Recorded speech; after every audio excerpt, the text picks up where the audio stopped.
a windy and wet Monday morning here at the nation's capital, but it's time for the news update at dawn on African Free Press Television. Thank you very much for joining us once again. My name is Arit Efa. The presidency, through the office of the Secretary to Government of the Federation, in collaboration with Nigeria for Peace Initiative, has concluded plans to hold a Pan-Nigerian Peace Conference in Abuja. The conference, billed for November, will bring together regional blocs, labor movements and other relevant bodies in the country. Ohaneze Ndigbo, Arewa Consultative Forum, National Council of Traditional Rulers of Nigeria, Yoruba Council of Elders, Ijo National Congress, Trade Union Congress, Northern Elders Forum, National Youth Council of Nigeria, National Association of Nigerian Students, Igbo, Yoruba and Arewa Youth Forums are expected to also participate. Over 5 associations from diaspora have also indicated their interest to be part of the Peace Conference. Permanent Secretary in charge of Political Affairs in the office of the SGF, Mrs. Ibukun Odusote, in a later address to the initiator of the Peace Conference and National Liaison Director of Nigeria for Peace Initiative, Mr. Ken Iyere, said government was willing to fully participate in the Peace Conference in a bid to prevent a repeat of hate campaigns and the disunity that characterized the 2015 general elections.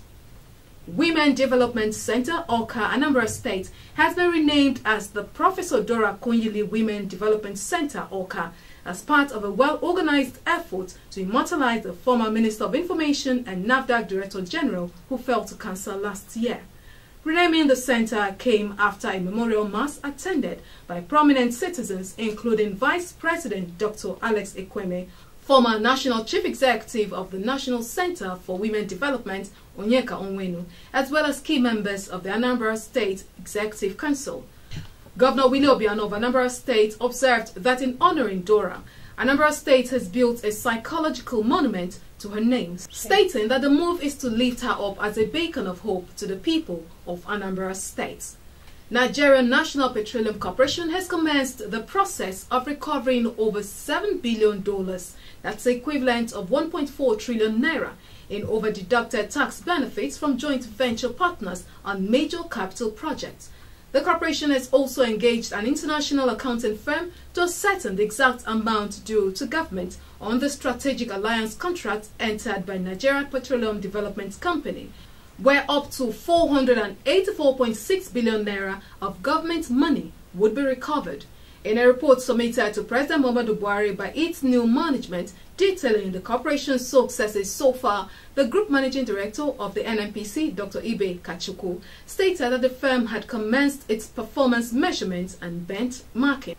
The youth wing of the Apex Igbo Socio-Cultural Organization, Ohaneze Ndigbo, has condemned the reinstatement of the dismissed Commissioner of Police, Mr. Zachary Biu.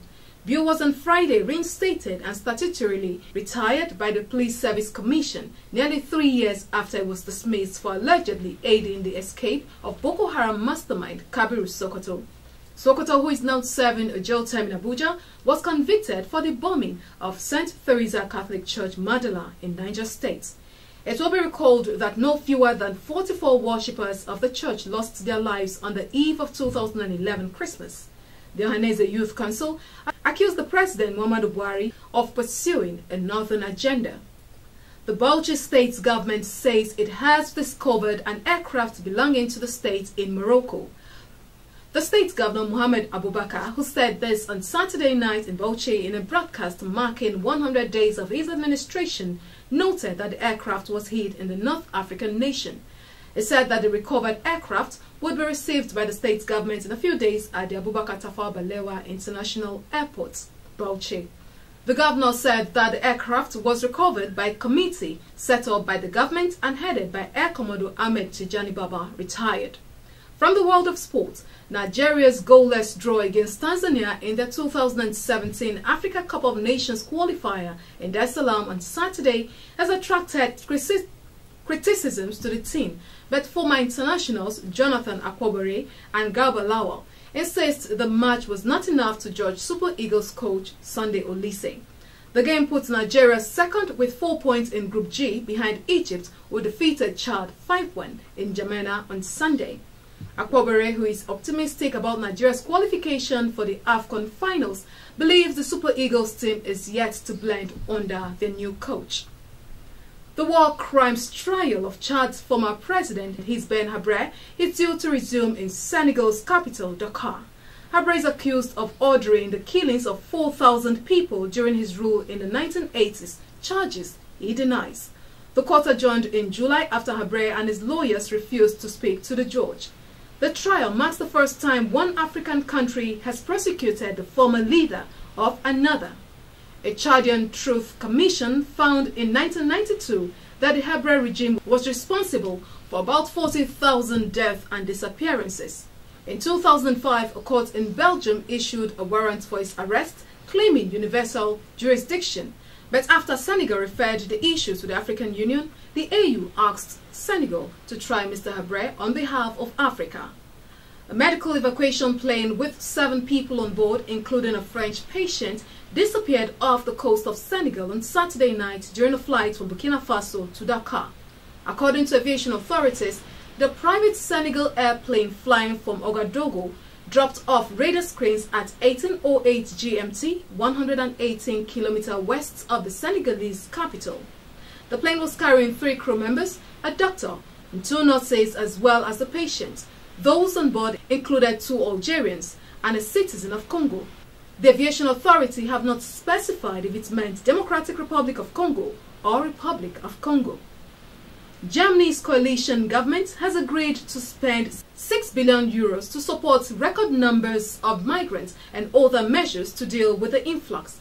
Critics at home have accused Chancellor Angela Merkel of creating a dangerous precedent by opening Germany's borders. About 18,000 migrants arrived over the weekend after an agreement with Austria and Hungary to relax asylum rules. But Austria's Chancellor Werner Faymann has said emergency measures must come to an end. Hungary had previously blocked migrants traveling to Western Europe, but dropped restrictions on Friday and shuttled people to the Austrian border. Around 1,000 Qatari soldiers have been deployed to Yemen as part of the Arab coalition fight against Houthi rebels. The troops were backed by more than 200 armored vehicles and 30 Apache combat helicopters and are reportedly heading to Yemen's Mareb province to join the Saudi-led coalition already fighting in the area. For more news, you can follow at African Free Press on Twitter, like African Free Press on Facebook, and visit our website www.africanfreepress.com. My name is Arit A. Farah. Do have a great week.